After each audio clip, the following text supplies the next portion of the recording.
Kita bukan hanya mendengar, memilih untuk mendengar kebenaran, tapi kita juga mengambil bagian dalam memperkatakan kebenaran. Di tahun Faf ini adalah penting bagi setiap kita untuk mengetahui kepada siapa kita mengandalkan diri, bergantung pada musim ini. Ya, apakah kita bergantung kepada manusia ataukah kita bergantung kepada Tuhan?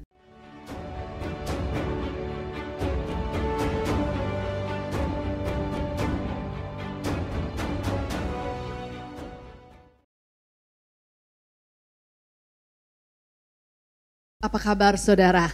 Luar biasa. Wow, selalu luar biasa ya saudara ya. Oke, hari ini saya ya mungkin saudara sudah pernah mendengar tentang bahwa di September yang lalu tanggal 22 kita memasuki tahun baru Yahudi. Ya hari ini saya kepengen mengupas lagi, mungkin saudara sudah dengar ya dari hamba-hamba Tuhan yang lain, dan biarlah kita boleh belajar mengerti musim yang Tuhan sedang bawa kita. Ya, memang kita bukan orang Yahudi, ya, tetapi Tuhan memberi kalender orang Yahudi dengan punya maksud, ya, maksud yang membawa mereka di dalam setiap musim sampai mereka menuju kepenuhan, menuju tujuan yang Tuhan tetapkan. Begitu juga saudara dan saya ya. Kita di tanggal 22 September yang lalu,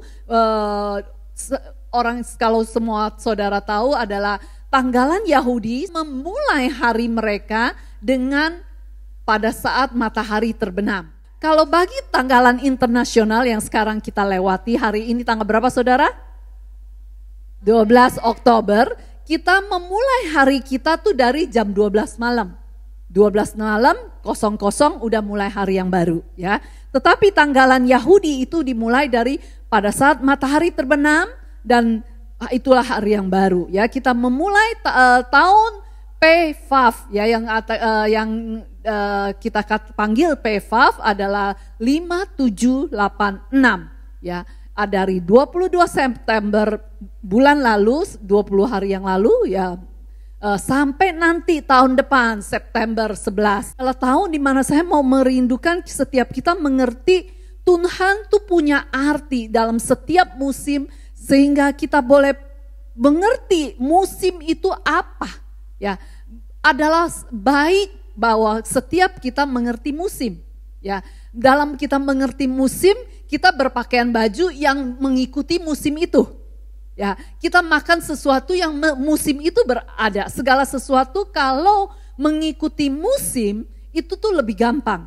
Ya, karena kalau misalnya kita musim panas, kita pakai baju musim dingin, betapa wownya ya, bisa keluar asap di kepala kita ya. Begitu juga waktu musim dingin, kita pakai baju singlet gitu ya, pakai celana pendek saking ininya, wah hotnya gitu ya. Ternyata kita bisa, kalau di Hong Kong masih oke ya. Tapi kalau yang di negara yang ada salju, ada apa, kita mungkin bisa jadi es lilin ya. Saudara, jadi adalah baik untuk kita mengerti musim. Ya, kadang-kadang saya juga lihat ada orang-orang yang suka fashion, saudara ya, di negara mereka yang nggak punya musim dingin. Ya, kadang-kadang lucu juga. Mereka saya lihat di jalanan waktu panas sekali, waktu bulan 7 bulan 8 mereka pakai apa? Musim dingin punya baju, topinya. Ya kalau topi yang musim panas kan beda ya, kayak yang sedang dipakai untuk ini. Mereka pakai topi yang kayak wool gitu ya. Udah gitu bajunya, saya bilang apa nggak panas? Ternyata mereka panas sampai keringetan gitu ya. Tapi karena nggak pernah ada musim panas, musim dingin di negaranya, jadi mereka mengira saya harus pakai ke Hong Kong, saya pakai baju musim dingin. Ternyata salah, bulan 7, bulan 8, wow kita ya. Sekarang pun lumayan masih, tapi udah ademan ya. Oke, jadi betapa pentingnya musim bagi kita. Ya, Bukan hanya kalau salah pakai baju itu masih oke lah ya. Salah makan oke lah ya, orang Chinese tuh paling ini bahwa musim apa harus makan kuah apa ya. Kalau bagi yang tahu gitu ya, supnya itu untuk supaya tubuh kita tuh dalam keadaan prima ya. Kalau musim dingin minum supnya yang bisa membuat tenggorokan ini tuh enak gitu ya. Jadi betapa pentingnya bukan hanya soal makanan, bukan hanya soal pakaian, tetapi dalam kehidupan kita, dalam kita menuju ke dalam tujuan kita, kita perlu mengerti musim apa sedang terjadi sehingga kita lebih mudah dan lebih berjalan bersama Tuhan dalam musimnya dan kita akan mengalami kemenangan.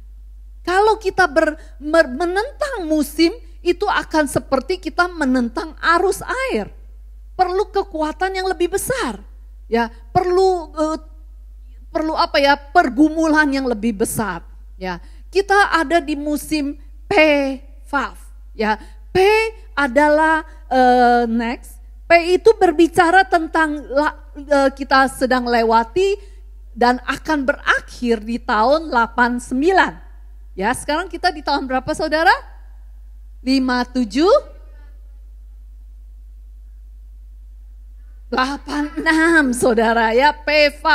Ya, tapi era P itu tuh dalam tahun 80, ya kita udah lewati 6 tahun, oke?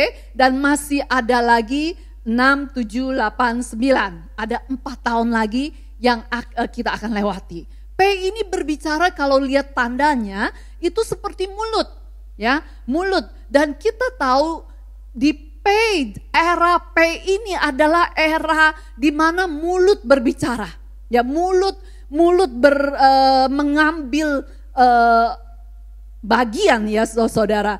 Di P berbicara mulut, berbicara ucapan, berbicara tentang perkataan, ya. Dan di tahun P ini adalah tahun di mana ada 2 suara, ya, yang terus akan membuat kita dan bukan saja 2 suara yang kita dengar, tapi biarlah kita pun mengeluarkan suara itu bagian mana yang kita keluarkan, ya. 2 suara sedang bertentangan, ya. Suara yang satu suara memberi kehidupan. Satu suara memberikan kematian. Suatu suara membangun, satu suara menghancurkan. Suatu suara mengucapkan, memperkatakan kebenaran. Satu suara memperkatakan kebohongan. Bukankah kita sedang menghadapi hari-hari ini bukan hanya perang secara fisik, tetapi juga perang suara, perang perkataan. Di mana saling kebohongan, kebenaran itu saling menginikan. Ya biarlah setiap kita bukan hanya mendengar, memilih untuk mendengar kebenaran, tapi kita juga mengambil bagian dalam memperkatakan kebenaran. Biarlah kita memperkatakan kebenaran, kita memperkatakan kehidupan, kita memperkatakan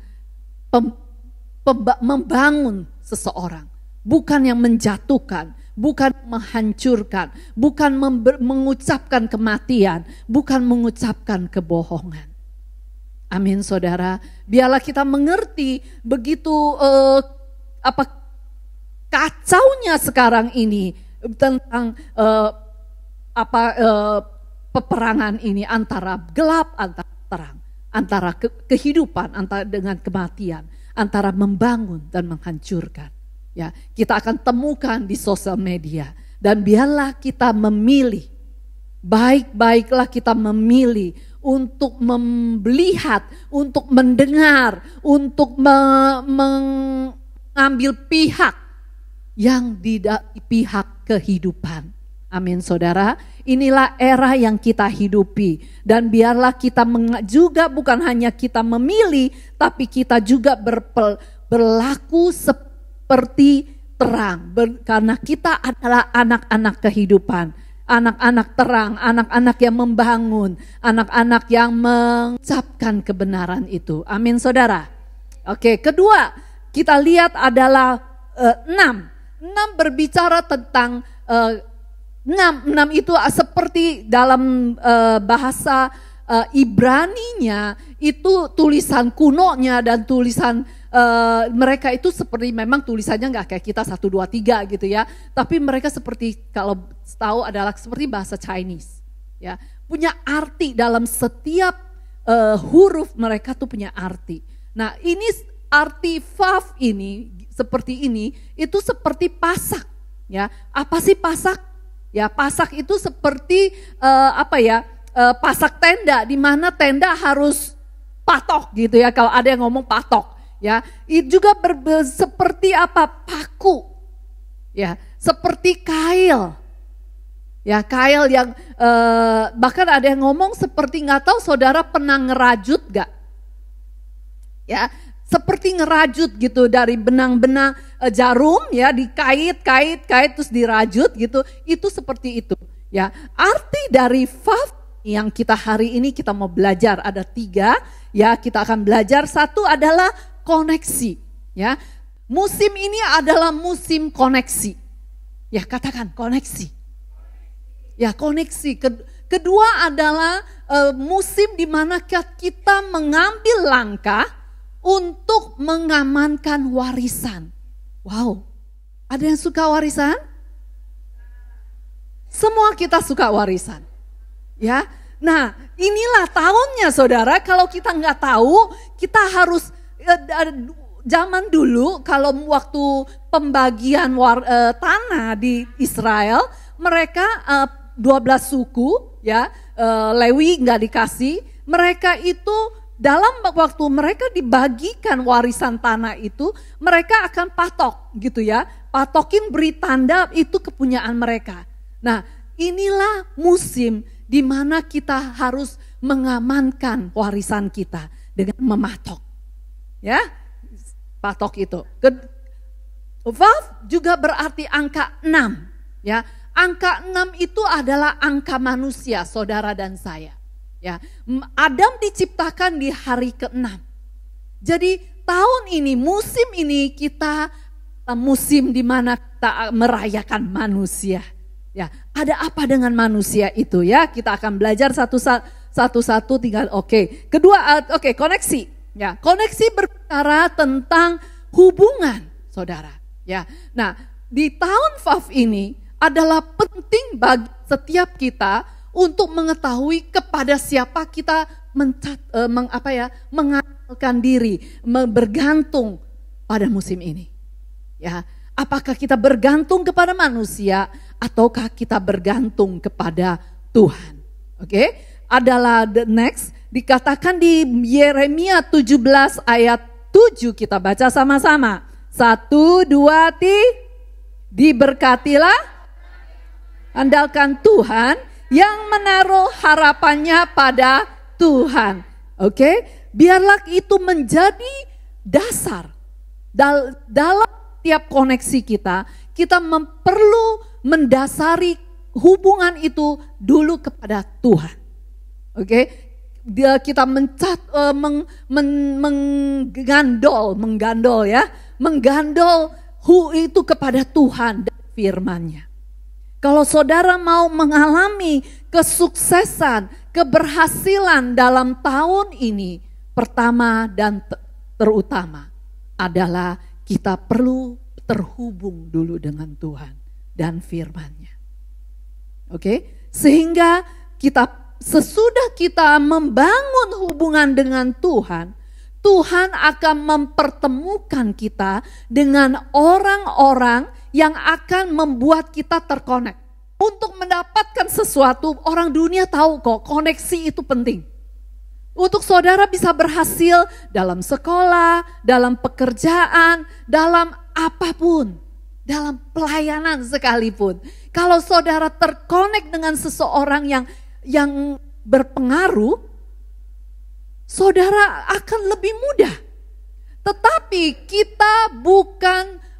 koneksi kita bukan dengan cara yang tidak halal. Ya, koneksi kita adalah dengan Tuhan dulu, dan Tuhan akan membuka jalan untuk kita mempertemukan kita dengan orang-orang yang berpengaruh. Ya, contohnya ya adalah seperti Esther. Ya, dia terkonek dengan Raja Ahasiweros. Sehingga pada saat bangsanya terancam dimusnahkan, dia bisa datang menghadap raja. Begitu juga dengan Nehemia. Saudara tahu Nehemia? Ya, di mana dia terkonek dengan, biarpun dalam tanda kutip terkonek itu adalah dia adalah buangan, ya, budak yang dari Israel dibawa ke Babel sehingga dia melayani Raja Artasasta. Melalui itu dia terkonek dengan raja, dan pada saat saya percaya dia sudah membangun hubungannya dengan baik dengan raja.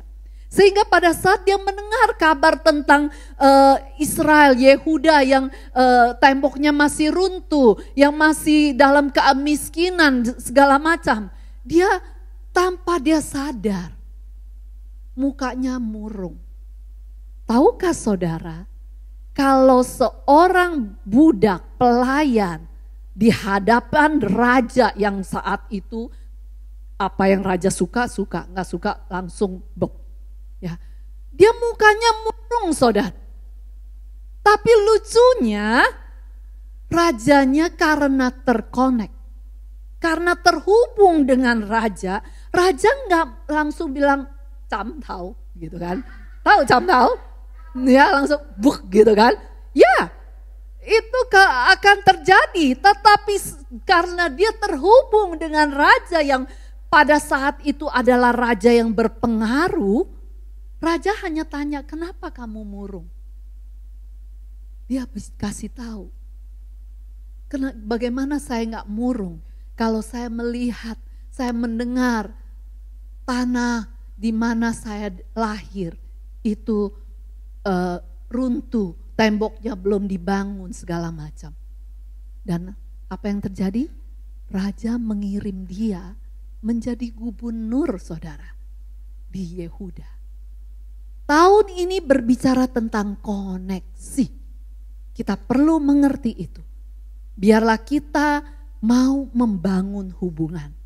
Ya, bukan hubungan kita, jangan salah, jangan banyak orang membangun hubungan dengan satu punya agenda. Ya, saya baik dengan dia supaya nanti saya dapat pelayanan, supaya nanti saya dinaikin pangkat, supaya nanti saya dinaikin gaji ataupun apapun. Tetapi dengan Tuhan, masalah dengan Tuhan bukan pakai KKN, saudara ya. Di dunia kita pakai KKN, oke? Tetapi dengan Tuhan saudara nggak bisa pakai KKN. Saudara hanya bisa datang menyenangkan raja di atas segala raja terlebih dahulu. Pada saat engkau terhubung, dia akan bukakan jalan.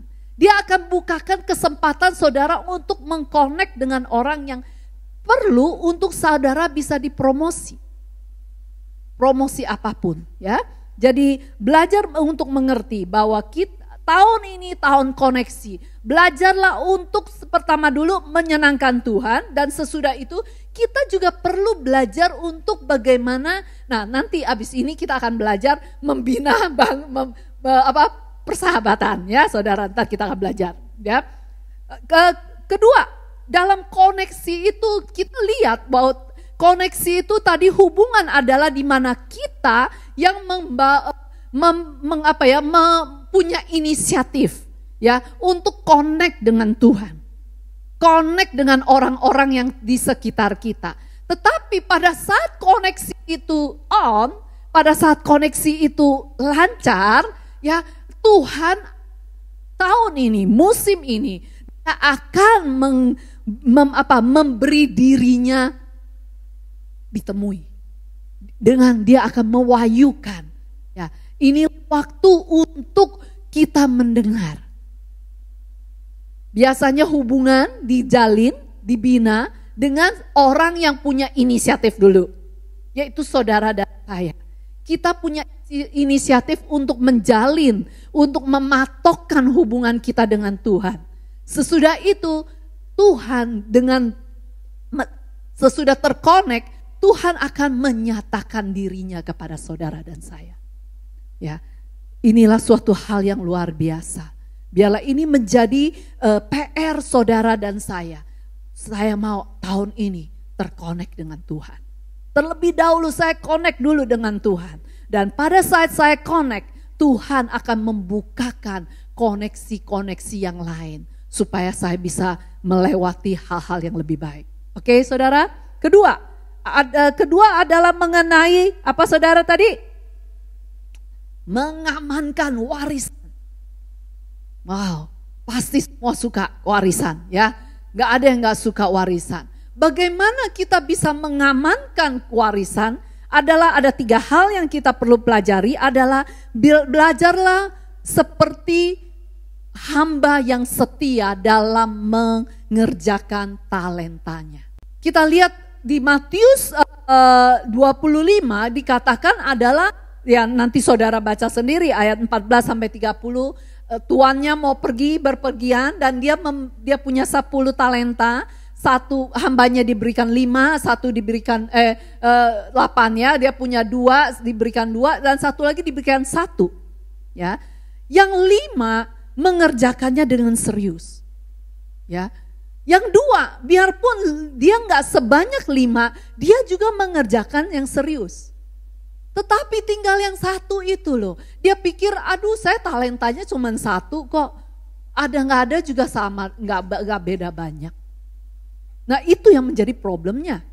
Kalau saudara dan saya mau mengamankan warisan kita, mau mematok warisan kita, di tahun ini warisan itu nggak bisa lagi diambil oleh siapapun, sudah menjadi hak paten kita. Biarlah kita mau mengerjakan talenta kita, seberapapun. Apakah engkau cuma 1, 2, ataupun 5. Ya.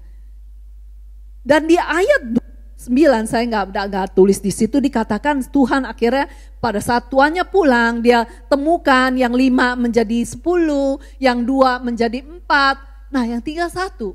Yang 1 karena dia merasa 1, dia nggak punya apa-apa, cuma 1 doang dia kuburin. Dan akhirnya tuannya marah besar. Ya, dan katakan bahwa dia tuh hamba yang malas. Ya, untuk kita mau mengamankan warisan itu, jauhkan kemalasan. Katakan, jauhkan kemalasan. Oke? Di dalam ayat 29 katakan, karena setiap orang yang mempunyai kepadanya akan diberi sehingga ia berkelimpahan. Yang mendapatkan warisan yang 1 itu adalah yang melipat gandakan yang 5 menjadi 10. Dia bukan hanya dapat 10, tapi dia mendapat 1 lagi, 11. Biarlah tahun ini kita mau mengamankan warisan kita dengan kita kerjakan talenta kita. Oke? Kalau saudara nggak tahu talenta saudara, cari. Oke? Kita punya kuesioner ya, kuesioner yang bisa, dan saudara juga bisa Google untuk mengtes talenta, tes karunia. Oke, nggak ada alasan untuk kita tidak mengetahui ya talenta kita. Apakah talenta itu saya lebih pinter ngomong, saya lebih pinter kalau melakukan dengan tangan. Semua kita punya ya, tinggal banyak atau dikitnya. Kedua adalah panggilan digenapi ya. Di 2 Petrus 1 ayat 10 katakan, karena itu saudara-saudaraku, berusahalah sungguh-sungguh supaya panggilan dan pilihanmu makin teguh. Sebab jikalau kamu melakukannya, apa? Kamu tidak akan pernah tersandung. Ya, syarat kedua untuk kita bisa mengamankan warisan kita adalah panggilan kita digenapi. Apa sih panggilannya? Ya, oh saya dipanggil untuk ngajar. Saya dipanggil untuk menjadi penerobos. Saya dipanggil Tuhan untuk menjadi pendoa. Saya dipanggil, kalau saudara tahu panggilan saudara, ya genapi dengan cara apapun. Tetapi kalau saudara memang belum tahu panggilan saudara, ayo cari, tanya Tuhan. Tuhan akan berbicara. Kalau perlu puasa, oke, minta Roh Kudus singkapkan. Sekali lagi tadi katakan pewahyuan. Kalau kita terkonek dengan sumbernya, dia akan menyatakan dirinya.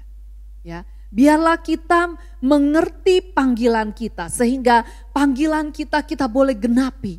Dengan kalau saya misalnya, panggilan saya adalah untuk mengajar, saya memperlengkapkan diri saya untuk lebih banyak mengajar.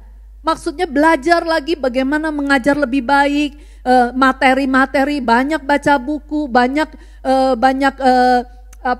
dengar ataupun lihat gitu ya, yang membuka wawasan saya supaya saya bisa lebih baik lagi dalam panggilan saya. Amin. Bagi kalian yang belum tahu panggilan saudara, ayo tanya Tuhan.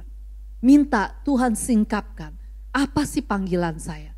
Oh, Tuhan sangat-sangat suka untuk menyingkapkan panggilanmu. Oke, dia nggak akan bilang, oh nggak usah, nggak mungkin.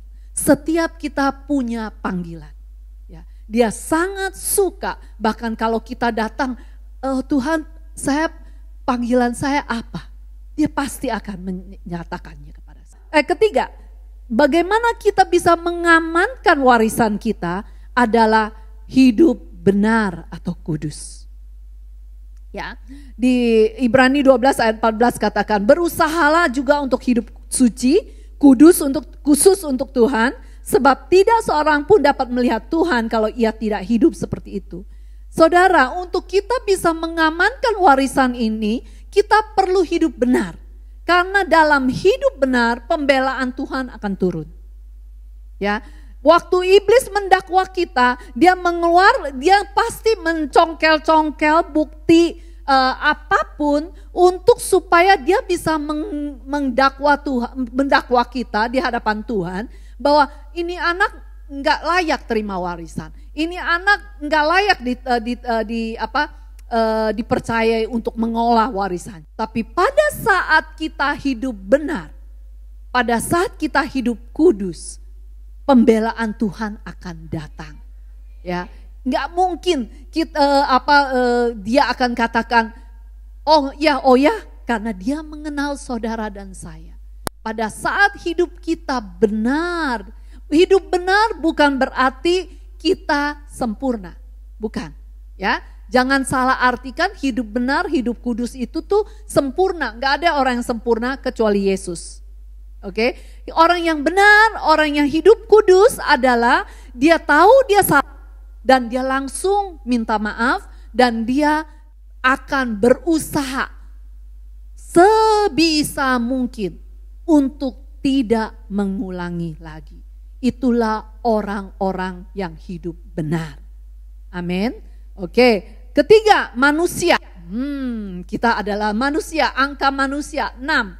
Ya, angka manusia adalah musim ini Tuhan mau membawa kita manusia yang limited, manusia yang lemah, manusia yang terbatas untuk membawa kita kepada kapasitas maksimum.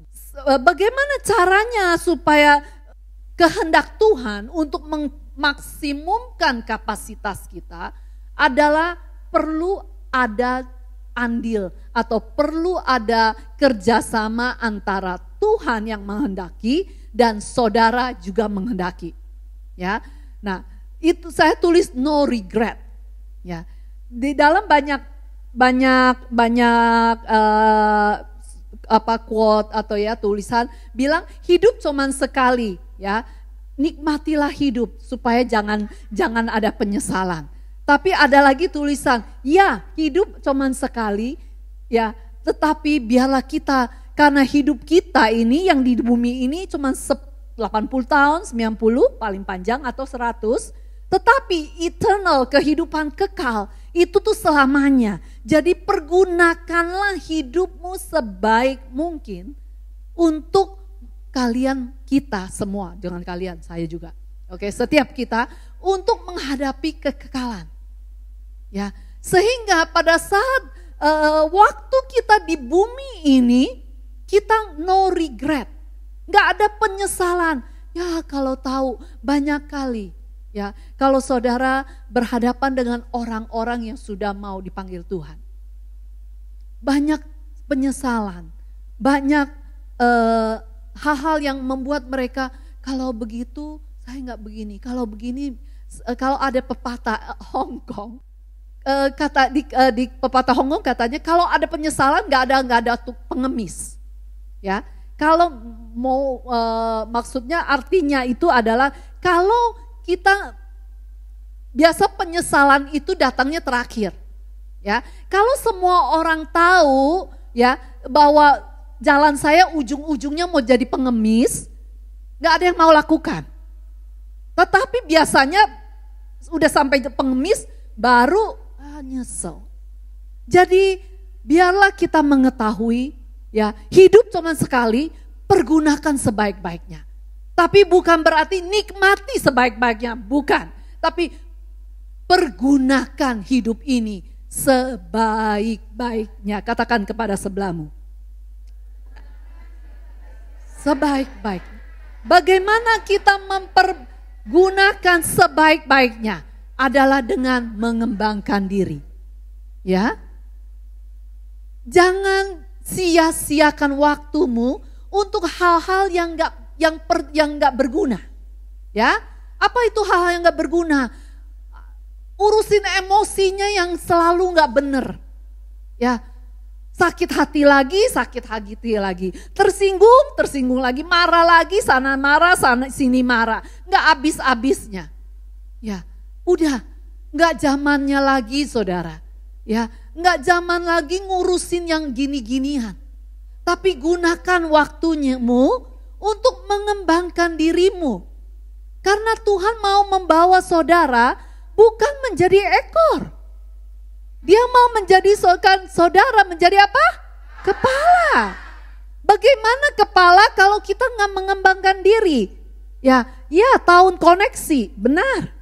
Ya, tahun ini seperti yang dikatakan di tadi, ayo kita baca sama-sama di Yesaya 54 ayat 2. Luaskanlah kemah-kemah kediamanmu, panjangkanlah tali-talinya dan kokohkan pasak-pasaknya. Ya, musim ini adalah musim untuk mengembang. Jangan ngembang. Ya, jangan ngembang kiri dan kanan ya yang badannya, tapi biarlah kapasitas kita, ya, karakter kita kembangkan, fondasi kita. Yang penting adalah fondasi. Dalam kita mau membangun, fondasi itu penting banget. Jadi kalau saudara merasa fondasi saudara masih begini-gini, ayo tahun ini perbaiki fondasimu, oke? Fondasi apa? Dalam firman Tuhan. Ya, fondasimu dalam apa lagi? Dalam visi kehidupan, integritas, karakter. Ya, kembangkan, belajar, oke? Untuk belajar kita bisa belajar komunikasi. Untuk kita mau punya komunikasi, punya koneksi, kita perlu belajar komunikasi, saudara. Ya, saya selalu ngomong komunikasi adalah pelajaran seumur hidup. Yang saya nggak akan bisa master it, ya, nggak bisa bisa semuanya, nggak akan bisa, karena selalu ada miskomunikasi, selalu ada kita ngomongnya benar tapi diterimanya salah, ya itulah komunikasi. Bagaimana koneksi bisa baik kalau komunikasi kita salah, ya belajar komunikasi, belajar memperbaiki karakter kita. Ya, pertama adalah untuk kita bisa dibawa ke kapasitas maksimum, perlu mengembangkan diri, belajar. Oke, belajar apa? Apa aja yang kau bisa belajar? Saudara harus ingat, satu hari kita stop belajar, hari itu juga kita turun. Ya, khususnya bagi yang sudah 50 ke atas. Ada yang sudah 50 ke atas di sini. kita hidup di zaman yang cepat sekali. Ya, digital, AI, segala macam apa, I don't know lah ya. Kalau kita malas belajar, nah itu yang menjadi saya melihat ya orang-orang yang di atas 50-an, 60 yang sama teknologi itu namanya apa namanya kalau gaptek ya. Itu kita bisa udah nggak mau belajar, tambah lagi akan terus turun. Ya, biarlah kita mau belajar. Ayo semangatin diri sendiri. Ayo belajar, apapun dibelajarin. Belajar masak, belajar bikin kue, belajar apapun. Oke, selagi kita bisa, akan datang harinya di mana kita udah nggak bisa belajar lagi. Ya, ingat, satu hari kita berhenti belajar, di hari itu juga kita langsung mundur. Kedua, tujuan ilahi. Ya, untuk kita manusia Tuhan mau bawa kita ke kapasitas maksimum kita adalah seperti Efesus 2 ayat 10 katakan, kita adalah apa? Ciptaan Allah dan melalui Allah membentuk kita supaya kita apa? Baik yang sudah dipersiapkan untuk kita. Tujuan ilahi saudara dan saya adalah untuk melakukan hal-hal yang baik. Ingat, untuk setiap kita yang bilang, saya malas melayani. Ya, saya tahu melayani itu tuh capek. Ya, melayani itu ya hari ini saya tidur cuma 2 jam 3 jam. Oke, karena tiba-tiba harus gak siap Jumat ya kalau salah. Bilang yang tamu gak bisa datang, saya disuruh ini. Ya, wah itu kemarin pikiran jam 9 udah mau tidur biar pagi-pagi bisa bangun gitu ya. Ya memang gak bisa kalau sesuatu yang belum selesai. Ya saya orangnya gitu. Gak bisa tidur, aduh saya sayang banget 2 jam 3 jam melongo gitu ya gak bisa tidur. Akhirnya saya bangun, ya saya menyelesaikan khotbah saya dan ya tidur cuma 3 jam. Memang melayani bukan hal yang enak. Ya, emang lebih selalu dilayani lebih enak daripada melayani.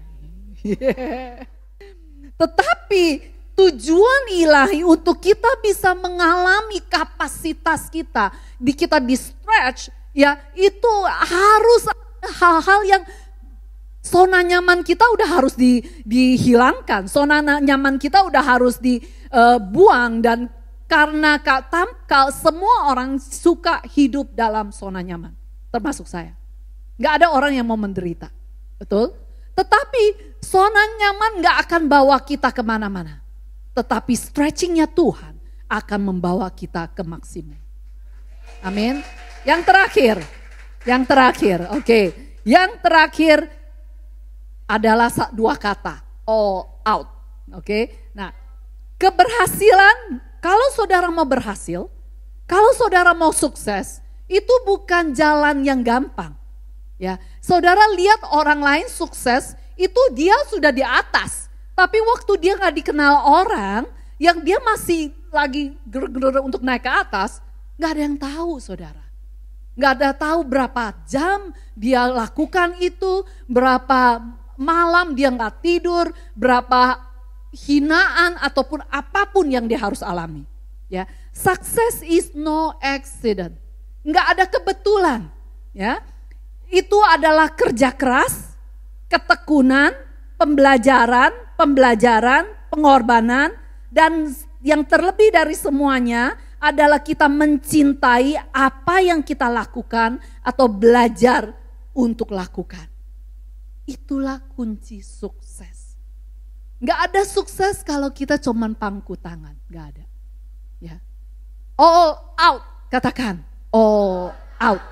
Oke, inilah 3 hal yang kita bisa belajari.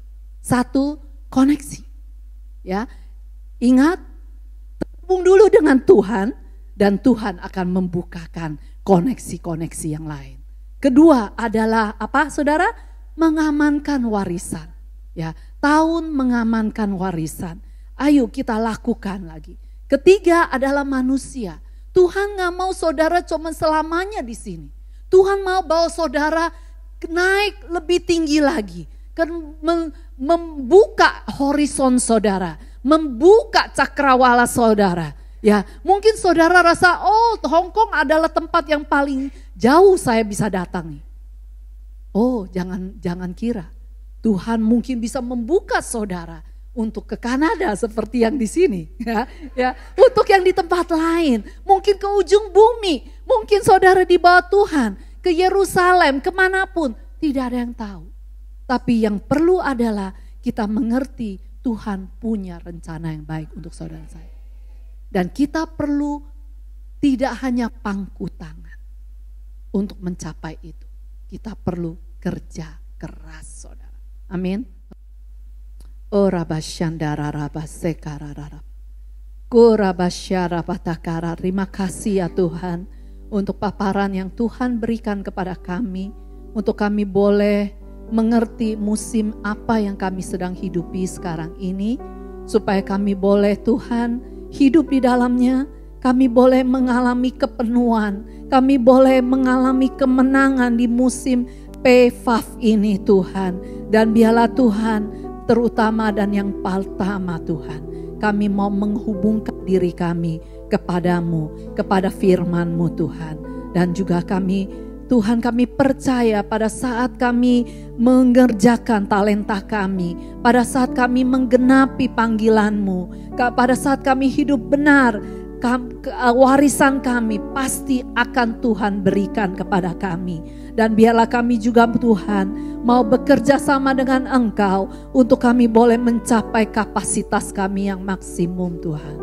Terima kasih Bapa, kami bersyukur dan biarlah lihat anak-anak-Mu. Dan biarlah setiap kami boleh berkata kami mau meninggalkan zona nyaman kami. Kami mau terus mengejar apa yang Tuhan tetapkan untuk hidup kami. Sehingga no regret Tuhan. Tidak ada penyesalan dalam hidup kami. Sehingga pada saat kami mengakhiri pertandingan kami boleh berkata kami sudah menyelesaikannya dengan baik. Terima kasih ya Tuhan, terpujilah Engkau kekal selama-lamanya. Kami serahkan Tuhan setiap anak-anak-Mu hanya di dalam nama Tuhan Yesus.